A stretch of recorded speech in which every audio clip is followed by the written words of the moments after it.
দেশ থেকে বিদেশ, খেলা থেকে বিনোদন, সব ধরনের খবর নিয়ে আমি মিঠু শুরু করছি নজরের দুনিয়া।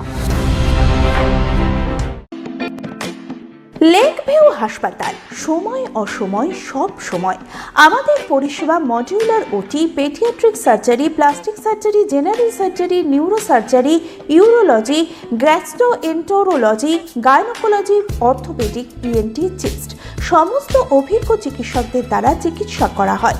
সর্বোন্নত আইসিইউ, এইচডিইউ, প্যাথোলজি, সমস্ত রকমের USG, CT scan, X ray, FNAC, biopsy, tapping. শুধুমাত্র আমরাই পারি স্বল্প মূল্যে অত্যাধুনিক প্রযুক্তির চিকিৎসা। কলকাতা ও হায়দ্রাবাদের বিশেষজ্ঞ চিকিৎসকদের সুপরামর্শ, নিজস্ব ফার্মাসিতে 20% ছাড়ে ওষুধ। প্রতি রবিবার প্রসূতি মায়েদের বিনামূল্যে ইউএসজি পরিষেবা। ঠিকানা লেক ভিউ হাসপাতাল, লালদিঘি মোহনা বাসস্ট্যান্ডের পিছনে, বহরমপুর, মুর্শিদাবাদ। দীর্ঘ 21 ঘন্টা বৈঠক, তবুও কেন ভেস্তে গেল ইরান আমেরিকা শান্তি আলোচনা? কি বলছে তেহরান দেখুন। দীর্ঘ 21 ঘন্টা আলোচনার পরও কোনো রফা সূত্র মেলেনি। পাকিস্তানে ভেস্তে গেছে ইরান আমেরিকা শান্তি বৈঠক। ইতিমধ্যে ইসলামাবাদ থেকে ওয়াশিংটনের উদ্দেশ্যে রওনা দিয়েছে আমেরিকার প্রতিনিধি দল। কিন্তু ঠিক কি কারণে ভেস্তে গেল এই শান্তি আলোচনা? বৈঠক নিয়ে বিস্তারিত কোনো তথ্য প্রকাশে আনতে চাননি মার্কিন উপরাষ্ট্রপতি জেডি ভ্যান্স। তবে প্রধানত ইরানের পারমাণবিক কর্মসূচি নিয়ে দুপক্ষের অসম্মতির কারণেই এই আলোচনা ব্যর্থ হয়েছে বলে জানা গিয়েছে।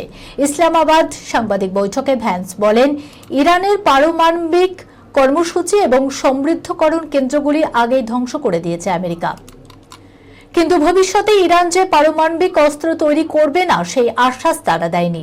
মার্কিন ভাইস প্রেসিডেন্ট তার বিবৃতিতে বলেন, আমেরিকা কি চায় এবং কি চায় না তা পরিষ্কারভাবে বৈঠকে জানিয়েছিলেন, কিন্তু তারপরও কোনো সমঝোতায় আসা যায়নি। কিন্তু শান্তি আলোচনা ব্যর্থ হতেই মুখ খুলেছে ইরান। তেহরান সব জানিয়ে দিয়েছে, আমেরিকার অযৌক্তিক দাবির কারণেই কোনো রফা সূত্র মেলেনি। ইরানকে গোপনে অস্ত্র পাঠাচ্ছে চীন, চাঞ্চল্যকর দাবি মার্কিন গোয়েন্দাদের। ইরান যুদ্ধ থামাতে শান্তির দূতের ভূমিকা নিয়েছে চীন। অন্যদিকে আবার এই চীনই গোপনে অস্ত্র পাঠাচ্ছে ইরানকে। সম্প্রতি বেজিং এর বিরুদ্ধে এমনই গুরুতর অভিযোগ তুলল মার্কিন গোয়েন্দা বিভাগ। দাবি করা হচ্ছে, আগামী কয়েক সপ্তাহের মধ্যে ইরানে বিমানভেদী মিসাইল সিস্টেম পাঠানোর প্রস্তুতি শুরু করেছে বেজিং। কাঁধে বহনযোগ্য ছোট এই মিসাইল সিস্টেম তৃতীয় দেশের মাধ্যমে তেহরানে পাঠানোর পরিকল্পনা করা হচ্ছে, যাতে বেজিং এর ঘাড়ে সরাসরি দোষ না পড়ে। তবে মার্কিন এই অভিযোগ খারিজ করেছে বেজিং। গোপন সূত্রে জানা গিয়েছে, ইরানকে অস্ত্র পাঠাতে মধ্যপ্রাচ্যের কোনো একটি দেশকে মাধ্যম করেছে চীন। তাদের মাধ্যমে পাঠানো হবে ম্যান প্যাডস নামের এই ক্ষেপণাস্ত্রটি।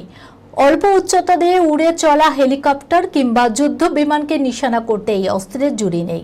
সহজে বহনযোগ্য হওয়ায় যে কোনো জায়গায় একে নিয়ে যাওয়া যায়। গত সপ্তাহে ইরান আমেরিকার F-15 যুদ্ধ বিমানকে ধরাশায়ী করেছিল। ট্রাম্প ইঙ্গিত দিয়েছিলেন যে অস্ত্রে ওই যুদ্ধ বিমান ঘায়েল হয় সেটি ছিল hand held heat seeking missile. যদি এই ক্ষেপণাস্ত্র চীনের হয় সেক্ষেত্রে স্পষ্ট হয়ে যাবে এই যুদ্ধে সরাসরি অংশ নিয়েছে বেজিং। মৃত্যুর পরে দুনিয়া দেখে এলেন এক মহিলা। স্বর্গে মা বাবার দেখা মেলেনি, শুধু দেখা পাওয়া গেল একজনের। কে সে দেখুন। মৃত্যুর পরে কি হয় এই প্রশ্নের উত্তর খুঁজছেন কোটি কোটি মানুষ, কিন্তু নর্থ ক্যারোলিনার প্যামেলা ন্যান্স নিজেই এই অভিজ্ঞতার মধ্য দিয়ে গিয়ে একটা অদ্ভুত গল্প শুনিয়েছেন। 1990 সালে মাত্র 22 বছর বয়সে প্যামেলা 4 দিন ধরে ক্লিনিক্যালি ডেড ছিলেন।